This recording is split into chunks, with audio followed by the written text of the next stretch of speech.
সাহাবী, ওই সাহাবী বাড়িতে যখন চলে যায় নবীজির দরবার থেকে, বাড়িতে যাওয়ার সঙ্গে সঙ্গে মনটা খারাপ, মনটা মলিন হয়ে যায়, মনটা একেবারে সংকুচিত হয়ে যায়।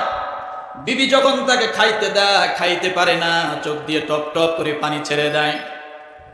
বিবি আশ্চর্য হয়ে যায়, কেন আমার স্বামীর চোখ দিয়ে পানি?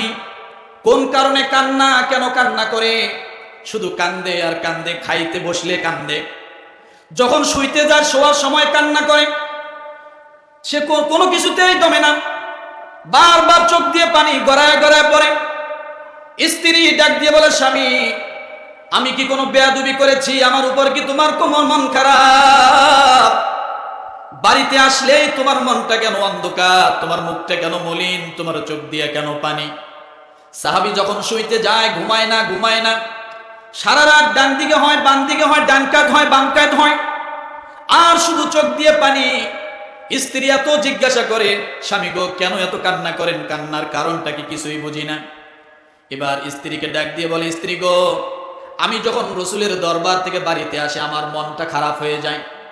কেন জানি আমার মনে হয় আমার রসুল দুনিয়াতে নাই। আমি তো রসুলকে রেখে আসলাম, মনে হয় রসুল দুনিয়াতে নাই। রসুল যদি দুনিয়া থেকে চলে যায়, শেষ দেখা হয়তো তার সঙ্গে আর দেখতে পারবো না। আমি রসুলের বিরহের চিন্তায় শুধু কান্না করি, রসুলকে আমি কোথায় পাবো? রসুল যদি মরে যায়, আমিও যদি মরে যাই, রসুলের সঙ্গে আর কোনোদিন সাক্ষাৎ হবে না। রসুলের সঙ্গে তার এত পরিমাণ ভালোবাসা, রসুল ছাড়া কিছুই বোঝে না। এত গভীর সম্পর্ক আল্লাহ নবীর সঙ্গে হয়েছে, আল্লাহ নবীর সঙ্গে এত গভীর সম্পর্ক হয়েছে। যতক্ষণ রসুলের দরবারে থাকে ততক্ষণ ভালো, যখন এই বাড়িতে যায় তার মনের মধ্যে একটা হুতাশ, মনের মধ্যে একটা হতাশা। না জানি রসুল দুনিয়া থেকে চলে গেল, রসুলকে মনে হয় আর দেখতে পাবো না। রসুলকে এত ভালোবাসতো, এত মহাব্বত করত। আজকে যেমন আপনারা আল্লাহ রসুলের মহাব্বত এখানে বসেছেন, জানি না কার অন্তরের মধ্যে রসুলের প্রেম ভালোবাসা আছে, মহাব্বত আছে। যদি এতটুকু মহাব্বত, যাররা পরিমাণ মহাব্বত নিয়ে যদি এখানে বসতে পারেন, আমার আল্লাহ তাআলা ডাক দিয়ে বলেন, উলিন কুনতুম তুহিব্বুনাল্লাহ ফাত্তাবিউনি ইউহিব্বুকুমুল্লাহ ওয়া ইয়াগফির লাকুম যুনুবাকুম ওয়াল্লাহু গফুরুর রহিম। আল্লাহ বলেন, তোমরা যদি আমাকে ভালোবাসতে চাও, ও বান্দা, তোমরা যদি আমাকে ভালোবাসতে চাও, আমার রসুলের ভালোবাসো, আমার রসুলকে মহাব্বত করো, আমার রসুলের সুন্নতকে আঁকড়ায় ধরো। আর রসুলের ভালোবাসা যদি আপনার আমার অন্তরের মধ্যে থাকে, আল্লাহ বলেন, ইন্নাল্লাহা ইয়াগফিরুয যুনুবা জামিআ, আমি আল্লাহ তাআলা রসুলের ভালোবাসা আমার বান্দার অন্তরে থাকার কারণে আমি আল্লাহ আমার বান্দার তামাম জিন্দেগীর সব গুনাহ আমি আল্লাহ মাফ করে দিব। কি করে দিবেন? কথা বলেন, কি থাকতে হবে? রসুলের মহাব্বত, রসুলের ভালোবাসা। আমরা তো রসুলের মহাব্বত, রসুলের ভালোবাসা এখানে আসছি, কথা ঠিক কিনা? আমরা যদি এমনি এমনি আসতে পারি না। রসুলের মহাব্বত যদি কিঞ্চিত যাররা পরিমাণ থাকে, আল্লাহ বলেন আমি তার তামাম জীবনের গুনাহ মাফ করে দেব। এটা কি শুধু পুরুষদের জন্য, মায়েদের জন্য আছে না? কথা বলেন, সবার জন্য, নারী এবং পুরুষ সবার জন্য, যারাই রসুলকে মহাব্বত করবে, ভালোবাসবে। কেমন ভালোবাসা? আল্লাহর রসুলের উপর ভালোবাসা থাকলে, মহাব্বত থাকলে কি হয়? এই আয়াতটা তার সাক্ষী, আয়াতটা তার প্রমাণ। আল্লাহ নবীর সাহাবী ঘরে যাইয়া শুয়ে থাকতে পারে না, শুধু কান্দে, না জানি আমি রসুলকে হারিয়ে ফেলি, সকাল বেলা হয়তো যে আমি রসুলকে পাবো না। দুনিয়া থেকে রসুল যদি চলে যায়, কার সঙ্গে সাক্ষাৎ করব? কাকে দেখে মনের তৃষ্ণা মিটাবো? কাকে দেখে মনের পেটের ক্ষুধা নিবারণ করব? আমার রসুলকে যদি আমি না পাই তাহলে কি হবে? স্ত্রী এত সান্ত্বনা দেয়, কোনো সান্ত্বনায় কাজ হয় না, শুধু কান্দে। না জানি আমার রসুলকে আমি হারিয়ে ফেলি, না জানি আমার রসুলের সঙ্গে আমার আর কোনোদিন দেখা হয় না। এইভাবে কান্নাকাটি করতে করতে একদিন আল্লাহ নবীর এই সাহাবী আল্লাহর রসুলের দরবারে যাইয়া রসুলের হাত দুটো ধরে ডাক দিয়ে বলেন, নবীজি, আজকে দীর্ঘ অনেক দিন যাবৎ আপনার দরবারে আমি যখন আপনার দরবারে থাকি আমার সবচেয়ে ভালো লাগে। ক্ষুধা কি জিনিস বুঝি না, কষ্ট কি জিনিস থাকে না, ঘুম কি জিনিস কখনোই আসে না। ইয়া রাসূলুল্লাহ, আমার মনটা চায় 24 ঘন্টা আপনার দরবারে থাকি, কিন্তু আমি যখন বাড়িতে যাই আমার খানা পিনা কিছুই ভালো লাগে না, রাতের ঘুম আমার আসে না, শুধু চোখ দিয়ে পানি। আপনাকে হারানোর ব্যথা, আপনাকে হারানোর ভয় আমার সব সময় কাজ করে। স্ত্রী বারবার আমাকে সান্ত্বনা দেয়, কিন্তু কোনো সান্ত্বনায় কাজ আসে না। ইয়া রাসূলুল্লাহ, আপনি কথা দেন, আপনি তো একজন নবী, আপনি যখন দুনিয়া থেকে চলে যাবেন আপনি অবশ্যই জান্নাতে চলে যাবেন, আপনার স্থান হবে সমস্ত নবীদের সঙ্গে। আমরা তো আপনার স্থানে কোনোদিনও যেতে পারবো না, মনে হয় আপনার সঙ্গে কোনোদিন সাক্ষাৎ হবে না নবীজি। আপনাকে হারানোর এই যন্ত্রণা ব্যথা আমি সবসময় অনুভব করি। আপনার স্থান হবে নবীদের সঙ্গে, আপনার বাসস্থান জান্নাতের মধ্যে হবে নবীদের সঙ্গে, আপনার সঙ্গে কোনোদিন মনে হয় দেখা হবে না। এই কথা বলেন সাহাবী, আর সাহাবী কান্নাকাটি করে। আল্লাহ নবী কথা যখন শুনলেন যে আমাকেও দুনিয়া থেকে একদিন চলে যেতে হবে, ওয়ামা মুহাম্মাদুন ইল্লা রাসূল কদ খালাত মিন ক্বাবলিহির রাসূল, আল্লাহ নবীকেও দুনিয়া থেকে একদিন চলে যেতে হবে, নবীও একদিন ইন্তেকাল করবেন। এই কথা যখন রাসূলের মনের মধ্যে ধাক্কা লাগলো, মনে পড়ে গেল আমি আমার আব্বা থেকে এসেছি, আমার আব্বাকে দুনিয়াতে দেখতে পারি নাই, আমার মাকে আমি 5 বছর বয়সে দুনিয়া থেকে তাকে হারিয়েছি, আমিও একদিন দুনিয়ার মধ্যে থাকবো না, দুনিয়া তো থাকার জায়গা না, কথা ঠিক কিনা? দুনিয়ায় কেউ থাকতে পারবো না। আজকে যতই বাহাদুরি করেন, যতই ক্ষমতার দাপট দেখান, ক্ষমতা চিরদিন মানুষের থাকে না, কথা ঠিক কিনা? কোন ক্ষমতা মানুষের চিরদিন থাকে না, শরীরের শক্তি চিরদিন থাকে না, শরীরের তাগত চিরদিন থাকে না, যুবক বয়স চিরদিন থাকে না, একদিন না একদিন বার্ধক্য চলে আসে, একদিন না একদিন শরীরের শক্তি হারিয়ে ফেলে, কথা ঠিক কিনা? আল্লাহর নবী তিনিও বুঝতে পারলেন আমাকেও দুনিয়া থেকে চলে যেতে হবে। সাহাবী যা বলেছে এর জবাব তো আমার দেওয়ার কোনো ক্ষমতা নাই, কারণ আমি যদি জান্নাতের মধ্যে যাই আমার উম্মতরা ইতিম হয়ে যাবে, আমি জান্নাতের আলিশানের মধ্যে থাকবো, ভালো জায়গায় থাকবো, উন্নত আসনের মধ্যে থাকবো, আর আমার উম্মতরা হাউমাউ করে কান্নাকাটি করবে, আমার উম্মতের কি অবস্থা হবে। এই কথা বলে বলে রসুল চোখ দিয়ে পানি টপ টপ করে ছেড়ে দিল।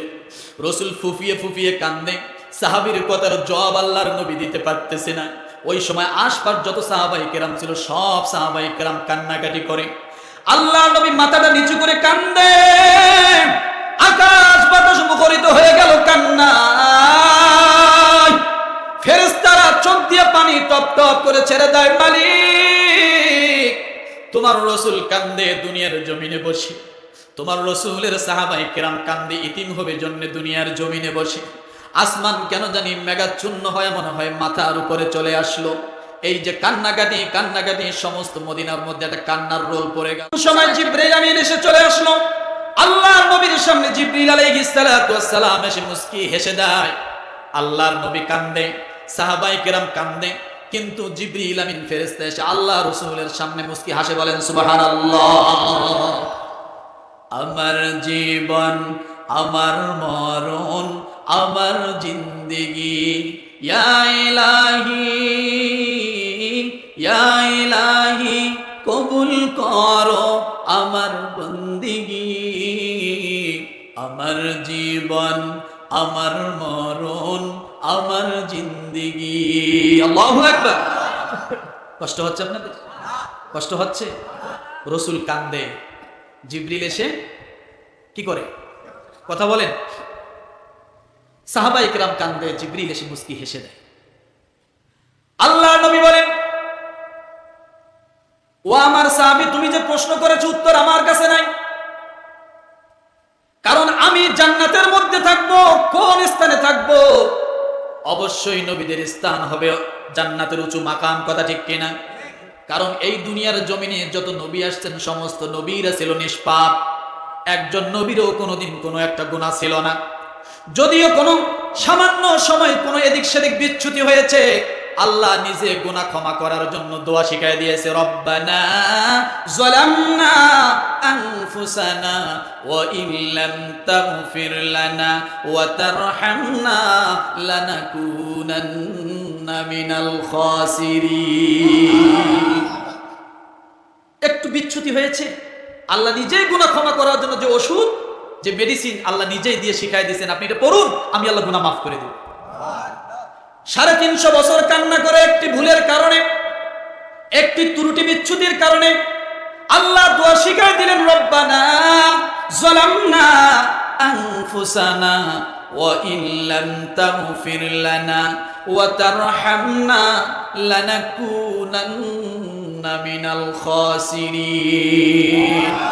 আল্লাহ বলে, ও নবী আদম, এই দোয়াটা আমি শিখাই দিলাম, এই দোয়া আপনি পাঠ করলে আপনার জীবনের সমস্ত বিচ্যুতিগুলি যদি মার্জনা হয়ে যায়, এই দোয়া যদি আমি আল্লাহ তাআলা আখিরি নবীর উম্মতের জন্য দেই, তারা যখন দুইটা হাত আমার দিকে তুলবে, আমি আল্লাহর দিকে দুইটা হাত উঠাইয়া যখন বলবে, রব্বানা যালামনা আনফুসানা ওয়া ইল্লাম তাগফির লানা ওয়া তারহামনা লানাকুনান্না মিনাল খাসিরিন। বান্দা যখন এই দোয়া পড়বে, আমি আল্লাহ তার জীবনের সব গুনাহগুলো মাফ করে দিব। আমার বান্দি যখন কোনো ভুল করে বসবে, আর যখন দুইটা হাত পাতবে, 2 রাকাত নামাজ আদায় করবে। কয় রাকাত নামাজ? 2 রাকাত নামাজ। ভালো করে শোনেন, 4টা 2 যার একত্রিত হবে, আমার আল্লাহ বলেন ওই ব্যক্তির জন্য আমি আল্লাহ জাহান্নামের আগুনকে আমি আল্লাহ হারাম করে দিব। কয়টা 2? কয়টা 2? 4টা 2 যার একত্রিত হবে, কমসে কম রাতের 2টা, বুঝার জন্য বলছি, কমসে কম রাতের 2টা, এরপরে একেবারে নিম্নতম 2টা রাকাত নামাজ। কয়টা 2 হলো? কথা বলে না। রাতের 2টা, কমসে কম 2 রাকাত নামাজ। এরপরে বান্দা 2টা হাত যদি আপনি আল্লাহর দরবারে উঠাইতে পারেন, আর যদি আপনি 2টা চোখের পানি ফালায়া আল্লাহর দরবারে ডাক দিয়ে বলেন, মালিক, জীবনে অনেক ভুল করেছি, অন্যায় করেছি, আল্লাহ আয় রব্বুল আলামিন, তোমার অনেক নিয়ামত খেয়েছি, না শুকরিয়া আদায় করেছি। এই মুহূর্তে দুনিয়ার সমস্ত মানুষ ঘুমিয়ে পড়েছে।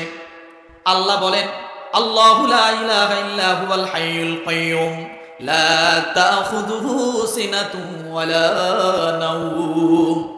রাতের 2টা বাজে, আপনার দেশের রাষ্ট্রপতি ঘুমান্ত, আপনার দেশের প্রধানমন্ত্রী ঘুমান্ত, টনি ব্লেয়ার ঘুমান্ত, এরিয়েল শারন ঘুমান্ত, ডোনাল্ড ট্রাম্প ঘুমান্ত, ও দুনিয়ার মানুষ, আপনার বাড়ির সব লোক ঘুমান্ত, আপনার সন্তানরা ঘুমায়া ঘুমায়া নাক ডাকে। আপনি বাবা হন, আপনি অথবা মা হন, অথবা আপনি যে কেউ হন না কেন, আপনি মামলায় পড়েছেন, মোকদ্দমায় পড়েছেন, অভাবগ্রস্ত হয়েছেন, ছেলেটা কথা শোনে না, সামনে ছেলেটার ভালো একটা চাকরি হচ্ছে না, আপনার অসুস্থতা পিছনে ছাড়ছে না, রিজিক ভালো ব্যবস্থা হচ্ছে না, আপনার পিছনে বিপদ লেগেই রয়েছে, নানান ঝামেলার মধ্যে আপনি আছেন, নানান কষ্টের মধ্যে আপনি আছেন, মনের মধ্যে কোনো সুখ পাচ্ছেন না, মনের মধ্যে কোনো শান্তি নাই। আল্লাহ বলে, বান্দা, রাতের বেলা একটু গভীরে তুমি ওঠো, তুমি 2টা রাকাত নামাজ পড়ো। ও বান্দা, তুমি 2টা হাত যখন আমি আল্লাহর দিকে তুলবা, তুমি 2টা হাত তোলার সঙ্গে সঙ্গে আমি আল্লাহ, তুমি যখন 2 ফোঁটা চোখের পানি ছেড়ে দিয়ে আমি আল্লাহকে আল্লাহ বলে একটা ডাক দিবা, বান্দা, তোমার যা চাওয়ার আছে জীবনের, তুমি চাওয়ার আগে আমি আল্লাহ সব তোমার জন্য পূরণ করে দিব। আম্মাই ইউজিবুল মুদতাররা ইযা দাআহু ওয়া ইয়াকশিফুস সুআ ওয়া ইয়াজআলুকুম খুলাফাআল আরদ ইলাহুম মা'আল্লাহ। আল্লাহ ঘুমায়? কথা বলেন, জবান খোলেন, কষ্ট হচ্ছে, ওয়া ছেড়ে দিব? আল্লাহ ঘুমায়? লা তাখুযুহু সিনাতুন ওয়ালা নাওম। আল্লাহ তন্দ্রা শূন্য যায় না, ঝিমান্ত হয় না। সারা রাত আল্লাহ আপনার দিকে তাকিয়ে আছে, আপনি কি চান? আপনি যদি চাওয়ার মতো চাইতে পারেন, একাগ্রতা চিত্তে আপনি যদি রাতের বেলা উঠে আপনার কষ্টের কথাটা আল্লাহর কাছে তুলে ধরতে পারেন, আল্লাহর ওয়াদা কখনোই মিথ্যা যেতে পারে না। হয়তো আমি চাওয়ার মতো চাইতে পারতেছি না, কারণ আপনি ডাক্তারের কাছে গিয়েছেন, ডাক্তারের কাছে একটা রোগের জন্য গিয়েছেন, ডাক্তার আপনাকে দেখে প্রেসক্রিপশন করে দিছে।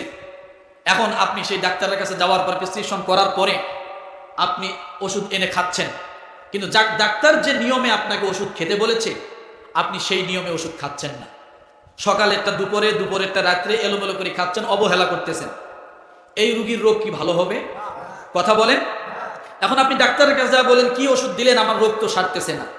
আসলে ডাক্তারের প্রেসক্রিপশন আর ডাক্তারের পরামর্শ আর আপনার ওষুধ খাওয়া কি এক আছে? এক নাই। আল্লাহ যেভাবে চাচ্ছেন হয়তো আমি সেভাবে দিতে পারতেছি না। আমি কয়টা সিজদা দিয়েছি, আমি কয়টা সিজদা আল্লাহ দিয়েছি, আল্লাহর জন্য দিয়েছি। এক গ্লাস পানির হিসাব যদি আল্লাহ আমার কাছ থেকে চায় আমি দিতে পারবো? কথা বলেন। এক গ্লাস পানির হিসাব আমি দিতে পারবো না। আমি কত নিয়ামত তার ভক্ষণ করতেছি। আপনি গভীর করে খেয়াল করে দেখেন, আপনি যখন মায়ের পেটের ভিতরে 120 দিন যখন আপনার বয়স হলো, আল্লাহ তাআলা আপনাকে মায়ের পেটের ভিতরে জীবিত রাখলেন একটা হাড় দিয়া। 120 দিন বয়স হলো, 4 মাস যখন আপনার বয়স, আপনি পূর্ণাঙ্গ একটা বাচ্চা হয়ে গেলেন। মায়ের পেটের ভিতরে আল্লাহ আপনাকে রূহ ঢুকায় দিয়ে জীবিত করলেন, কিন্তু নিঃশ্বাসের কোনো বরাদ্দ নাই। বিনা নিঃশ্বাসে আল্লাহ আপনাকে আরো 6 মাস মায়ের পেটের ভিতরে রাখলো। এ রাখার ব্যবস্থা কে করলেন? নিঃশ্বাস ছাড়া মানুষ বাঁচে? কথা বলেন। কিন্তু আপনি মায়ের পেটে থাকলেন 6 মাস, একটা নিঃশ্বাসও আপনার জন্য বরাদ্দ মায়ের পেটে হয় না।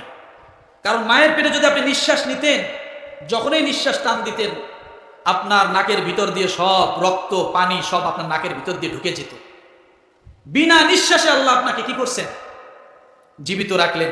তিনি হলেন আল্লাহ। তিনি কি?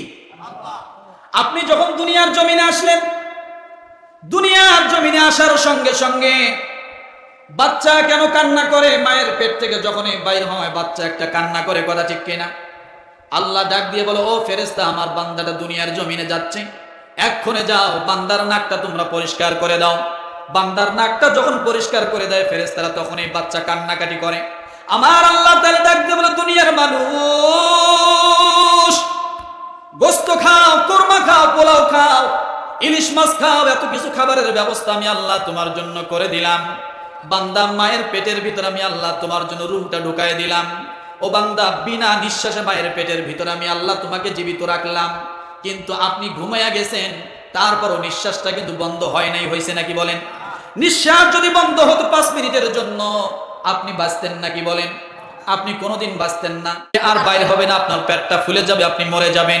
বাতাসটা বাইর হবে আর ঢুকবে না, আপনি আপনার নাম হয়ে যাবে লাশ। কথা ঠিক কিনা? ও দুনিয়ার মানুষ, আল্লাহ বলে, বান্দা এত বাহাদুরি করো, এত জমিদারি করো, আজকে মুসলমান ন্যায্য আদায়ের জন্য, ন্যায্য দাবি আদায়ের জন্য যখন মাঠের মধ্যে একটু সংগ্রাম করে, চিল্লায়, চিৎকার করে, বান্দা তুমি সঙ্গে সঙ্গে বান্দাদেরকে মারার জন্য চেষ্টা করো। তুমি জানো না ও বান্দা, আমি তোমার জন্য বৎসরে কতবার নিঃশ্বাসের বরাদ্দ দিয়েছি। আপনি খাইলেন, দাইলেন, ঘুমায়া পড়লেন, নিঃশ্বাসটা যদি আল্লাহ আমার বন্ধ করে দিত, পরের দিন আমার নাম হতো লাশ, আমার জন্য কবর খনন করা হতো, কাফনের কাপড়টা সঙ্গে সঙ্গে রেডি করা লাগতো। কথা ঠিক কিনা? আল্লাহ বলে, বান্দা আমি নিঃশ্বাস বন্ধ করে দিলাম না, যে নিঃশ্বাস আছে বিদায় তুমি বেঁচে আছো। নিঃশ্বাস থাকবে না, চেয়ারম্যানের চেয়ারম্যানই থাকবে না, নিঃশ্বাস থাকবে না, প্রধানমন্ত্রিত্ব থাকবে না, নিঃশ্বাস থাকবে না, রাষ্ট্রপতির রাষ্ট্রপতিত্ব থাকবে না, নিঃশ্বাস থাকবে না, জমিদারের জমিদারিত্ব থাকবে না, নিঃশ্বাস থাকবে না, মেম্বারের মেম্বারিত্ব থাকবে না, নিঃশ্বাস থাকবে না, আপনার ব্যবসা চলবে না, নিঃশ্বাস থাকবে না, আপনার পা চলবে না, নিঃশ্বাস থাকবে না, আপনার চোখ চলবে না, নিঃশ্বাস থাকবে না, আপনাকে কেউ আব্বা করে একটা ডাক দিবে না। কথাটা বোঝেন নাই মনে হয়? নিঃশ্বাস যতক্ষণ, ততক্ষণ আপনাকে আপনার ছেলে কি বলবে? বাবা। নিঃশ্বাস যদি না থাকে, আপনার ছেলে আপনাকে আব্বা বলবে নাকি? কি বলবে? আমার বাবা লাশ, আমার বাবার লাশ। কথা ঠিক কিনা? আল্লাহ পাক রব্বুল আলামিন সেই কথা বলেন, ও দুনিয়ার মানুষ, কিসের এত বাহাদুরি করো? বুক ফুলে চলো, আমার জমিনের মধ্যে বিচরণ করো। 5 ওয়াক্ত নামাজের আজান হয়, তুমি আজানের জবাবটা দাও না বান্দা। আমি আল্লাহ তোমার জন্য নিঃশ্বাসের বরাদ্দ দিয়ে আমি তোমাকে জীবিত রাখছি। বিশ্ব স্বাস্থ্য সংস্থা ডাক দিয়ে বলো, দুনিয়ার মানুষ, 1 বছরে 365 দিনে আপনার জন্য নিঃশ্বাসের বরাদ্দ কতদিন কতটা হয় আপনি জানেন না। আল্লাহ ডাক দিয়ে বলে, বান্দা আমি আল্লাহ তোমাকে 1 বছর জীবিত রাখার জন্য আমি আল্লাহ প্রতিটা মানুষের জন্য 90 লক্ষ বার আমি আল্লাহ নিঃশ্বাসের বরাদ্দ করে দেই। আরো জোরে বলেন, 1 বছরে কত লক্ষ বার? কথা বলেন। 90 লক্ষ বার নিঃশ্বাসের বরাদ্দ দিয়ে আল্লাহ আপনাকে জীবিত রাখলেন, প্রধানমন্ত্রীকে জীবিত রাখলেন। এই হিসাব আপনার কাছে নাই, এই হিসাব আমার কাছে নাই, শুধু বাহাদুরি আছে, কথা ঠিক কিনা? আল্লাহ ডাক দিয়ে বলে, বান্দা এই যে নিঃশ্বাসের বরাদ্দ দিলাম, 5 ওয়াক্ত নামাজের আযান হয়, তুমি 5 ওয়াক্ত নামাজটা সঠিকভাবে পড়ো না, আমি আল্লাহ তাআলার আনুগত্য করো না, রাসূলের কথাগুলো তোমরা মানো না। আল্লাহ ডাক দিয়ে বলে, বান্দা 5 ওয়াক্ত নামাজের আযান যখন হয়ে যাবে, কোন মানুষ যদি 5 ওয়াক্ত নামাজের আযানের সঙ্গে সঙ্গে মসজিদের মধ্যে যায়, আল্লাহুম্মা আফতাহলি আবওয়াব রাহমাতিক বলে যখন মসজিদে প্রবেশ করবে, আমি আল্লাহ, বান্দা মসজিদের ওয়ালের মধ্যে যখন পাড়া দিল, মসজিদের এরিয়ার মধ্যে যখন পাড়া দিল, মসজিদের গেটের মধ্যে যখন পাড়া দিল, সঙ্গে সঙ্গে আল্লাহ বান্দার জীবনের সব গুনাহগুলো মাফ করে দিলাম। ফাউলাইকা ইউবাদদিলুল্লাহু সাইয়্যাতিহিম হাসানা ওয়া কানাল্লাহু গফুরুর রহিমা। আল্লাহ বলে, বান্দা পাহাড় পরিমাণ গুনাহ নিয়ে মসজিদের দরজায় পাড়া দিছো, যখন এই মসজিদের দরজায় পাড়া দিছো, আমি আল্লাহকে আল্লাহ বলে ডাকার জন্য, কপালটা জমিনে ঠেকানোর জন্য যখনই নিয়ত করে বাইরে হইছো, আমি তোমার জীবনের গুনাহগুলো মাফ করলাম। এখন তোমার গুনাহও নাই, তোমার সওয়াবও নাই, নেকিও নাই, কথা ঠিক কিনা? এতদিন তো শুধু গুনাহ ছিল, গুনাহ আল্লাহ মাফ করে দিল। এখন কি হবে? আপনার তো গুনাহ নাই, সওয়াবের খাতাও শূন্য। আল্লাহ বলে, বান্দা আমি আল্লাহ তাআলা তোমার গুনাহ মাফ করে দিয়ে তোমার এই ডিলেটকৃত মেমোরি, সওয়াবের সমস্ত গুনাহের সমস্ত ফাঁকা জায়গা আমি আল্লাহ সওয়াব দিয়ে ভরপুর করে দিই। তাহলে এটা পুরুষের জন্য, মহিলার জন্য না। আমার মায়েরা যখন উজু করে যায় নামাজে পাড়া দিবে, জীবনের গুনাহ মাফ করার জন্য সুইচ টিপ দিল। কি করলো বলে? জীবনের গুনাহ মাফ করার জন্য সুইচ টিপ দিল, সঙ্গে সঙ্গে আল্লাহ বান্দার জীবনের গুনাহগুলো মাফ করে দেয়।